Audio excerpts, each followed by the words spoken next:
Hello tech friends, today we're going to look at cover disks. One in particular for this first episode, and just to explain, cover disks were something that were added to the front of magazines. Generally had demos on, that sort of thing, and they were used to promote the magazine. And essentially what you would do is pick up that magazine, race home, forget the magazine, and stick that disc in because it might have had all sorts of exciting things on there. And especially if you didn't have a lot of money, then this might be your only way to experience new software. So this particular one that I'm looking at today is from PC Format Magazine, the world's best-selling PC leisure magazine, apparently. I mean, you can be the world's best-selling anything if you add more caveats, I guess. This is from January 1994. Issue 28, and it only cost £3.95, and so it wasn't a specific gaming magazine, this one, but as you can see, you've got Summer Max there on the top left, and there are basically 3 game demos that are on this cover disc. So we're going to use DOSBox to take a look at them. We're not going to read any of the instructions. Let's just get cracking. Okay, so in we go. We've got the disk image loaded here, and we type in PCF to actually get things started. And here is our little installer. So we'll install all 3 of them in one go. We've got Fury of the Furries, game. We've got Fire and Ice, game. We've got Epic Pinball. I bet that'll be the best one. Let's save that one till last. Okay, so we're installing these. It says on the disk there's over 3 megabytes of information, which would barely cover a JPEG in this modern world. Okay, that's that one done. Let's install Fire and Ice. I think that one's probably going to be the low point. And here we are, Epic Pinball. And we'll just get that one loaded as well. So, I mean, for me personally, it was so exciting to get this magazine. I remember this specific one, actually. I think it might be one of the first ones I got when I was about 13 or 14. You know, just to stick that into the computer and try out things, it was a bit of a revelation to me, having come from basically a ZX Spectrum before this. So let's go into our games folder, have a look inside. There we are, Fire, Fury and Pinball. Let's try Fury first. A game called Fury of the Furries. Furry of the Furies. Tricky. Okay, and I think we type in Fury demo to get this one started. Yes, here we go.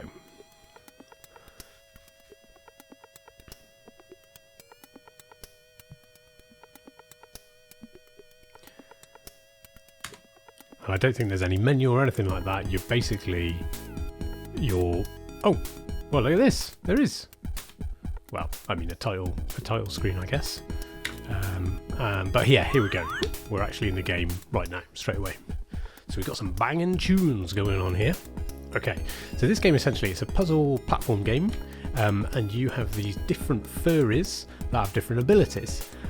The red one, for instance, can bite through things, which I will demonstrate here. There we go. They can jump around and things.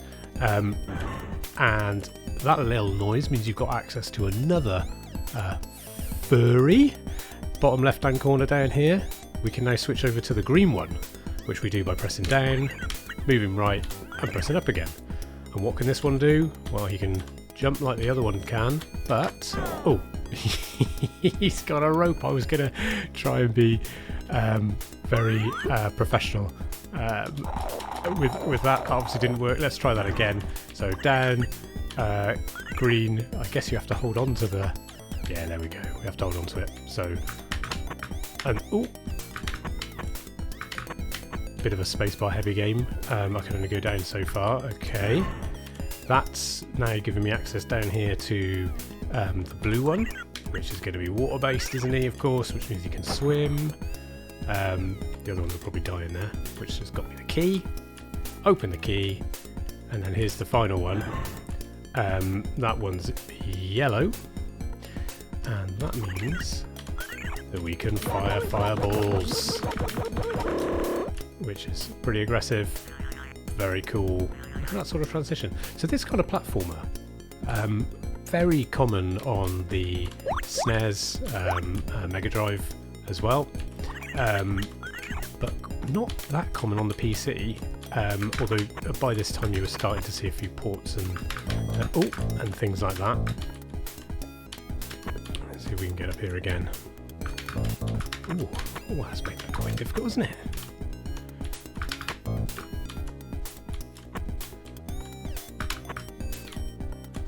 Okay, let's do a big old swing to get up here. Okay, yeah, we can do this. There we go. Reminds me very much of the Worms ninja rope, that does.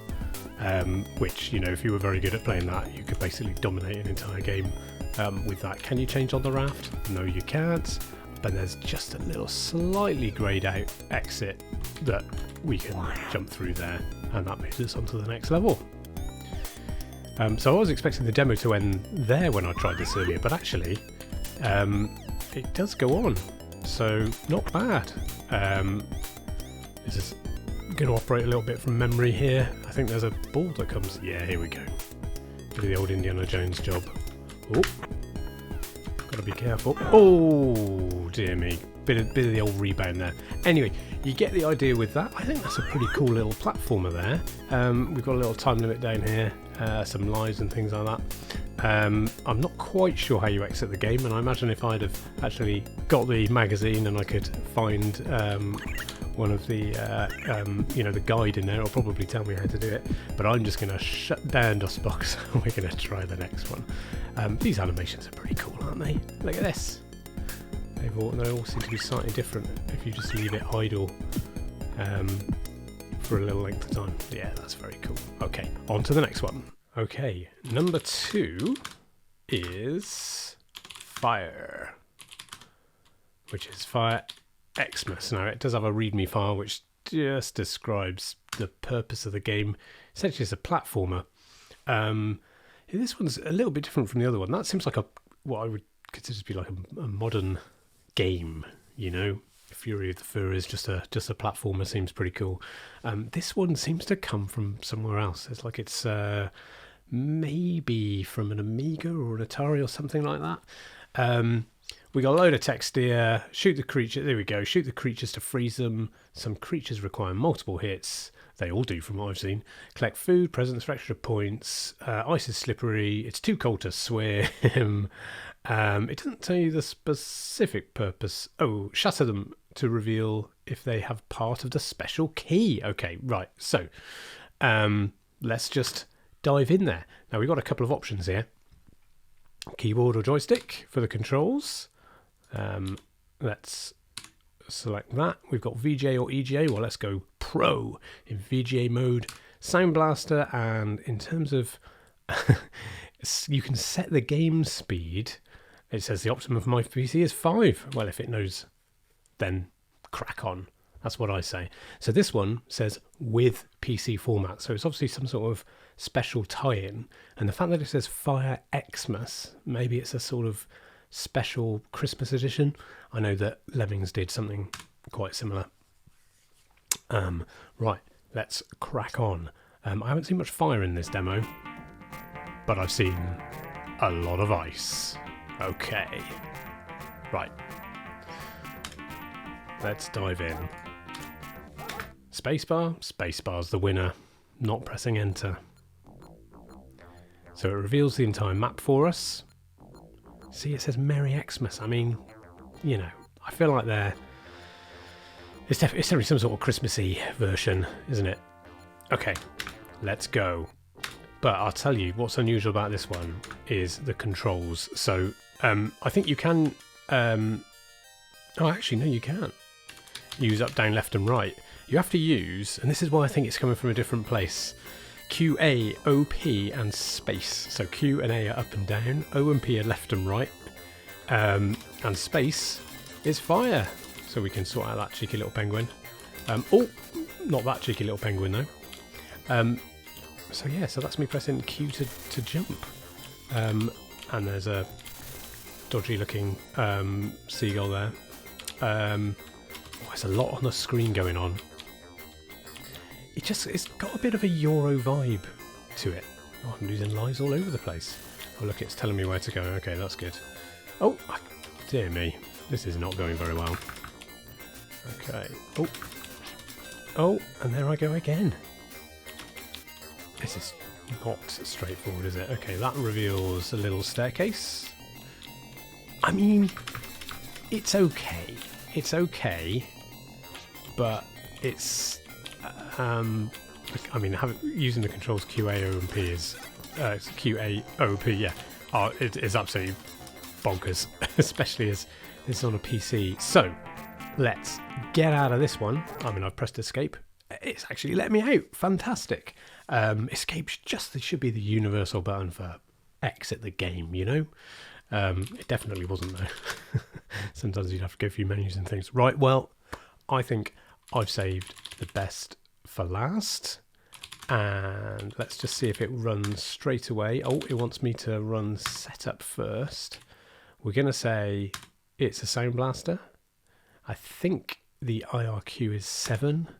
And this is something you would just had to have done in when you installed a PC game and you had a sound card. You'd have to remember what your settings were for it, and they were actually changed by little jumpers on the circuit board in the computer itself. So you'd have to pull them off and put them in different places so they didn't conflict with other things you might have plugged in. So I remember, for me, 225 and 1 are the things that I have to remember. 220, but this one is set to 7 in DOSBox. That's what it's emulating, and I don't really want to change that because I think it emulates quite a few different sound cards, and so I don't want them to sort of like fall over each other. And here we go. Now look, this whole dot matrix display that carries over from the setup screen. It's replicating what you get on the actual pinball tables, which I just think is very cool. So there's only one table with this one. Now this is shareware, so it's different to the other two there that we've seen, which are actual sort of demos, and the only alternative to getting more content is to go to a shop and buy it. Well, this, you get a chunk of the game, you know, you get one whole table. It's not like time limited or anything like that. And it means that, you know, you're being a bit more generous really with demos, and then it's supposed to be more likely to encourage you to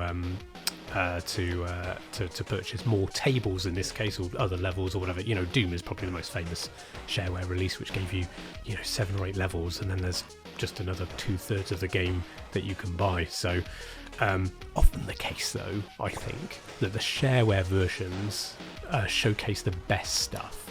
So if you did manage to buy the full version of these things, sometimes it might be a little bit disappointing. That probably wasn't always the case. But, I mean, just take a look at this pinball game as I'm trying to talk and play at the same time. I mean, it looks the business. Obviously, it can't fit the whole pinball table on the screen. Okay, I mean, I'm not doing very well here, am I? It can't fit the whole table on the screen in one go, but it doesn't really need to. You're following the ball. I thought I was going to lose that one as well. This is a very bad show. I should concentrate on. There we go. Okay. Oh yeah, now we're in pro mode. I remember this particular game. You could obviously like nudge and tilt the table and things like that. I remember playing this at a friend's house, and the ball got stuck near the top, but it kept going round and round one of the bumpers. And it's around this area here, and it just started infinitely racking up points. We just went out for a walk, 20 minutes, came back, it was still going. Good bit of physics there. So yeah, this was a fun little one, and because it's got 2-player modes and things, you can be competitive about trying to get the highest score and things like that. So I'll just let that fall down. I let it fall down that time, I promise you that. Do we make it to the high score table? Yes we do. Let's pop that in, and I'll just show you something, a cheeky little secret in this. So if I come out of the table selection menu and go to read this, which is you know, all the kinds of instructions and things about how to play, description of what shareware is, other Epic games. If I move down to that, and I'll just flick through a couple of the pages. There we are. Jill of the Jungle. She's not in the jungle there, is she? She's on fire. Overkill, Zone 66. I don't remember those two, but let's see if we can try and get some shareware demos of those to play as well. That'll be fun. And it's telling you about future games coming out. Just a Rabbit, Zargon, Epic Baseball. Just a Rabbit's a bit of a Sonic, a PC version of Sonic, I would say, with a few more features. You've got a gun and massive turtles, apparently. Zargon, I remember that one. Epic Baseball, not sure about that one though, but we'll see if we can track that down maybe one day. But if I keep going past the 35-page README file, there's some extra information down here. So you're still on here, huh? I bet you're waiting for the secret to getting extra pinball power. Okay, so here's the secret. Go into the options menu for any pinball table and press F1. Brilliant, eh? That's cool, isn't it? They've just chucked that in on the side. So if I go into the table and I go into options, because I think, yeah, it's set to 5 balls at the moment, or 3 balls, that's the alternative. But if I press F1, boom, 6 whole balls. That's more balls than anyone needs. Would you consider that cheating? Because it's part of the instructions in the game, albeit hidden away? I mean, you know, it was possible. It's also got the instructions of how to actually really rack up the points. You know, there's actually specific objectives to do in these. So yeah, this is a very neat shareware release, I would say, and I think there's probably most people had this back in 1994. So there we go. That is our little look at January 94's PC format Coverdisk. We're going to be trying out some new ones in future episodes. But thanks for watching.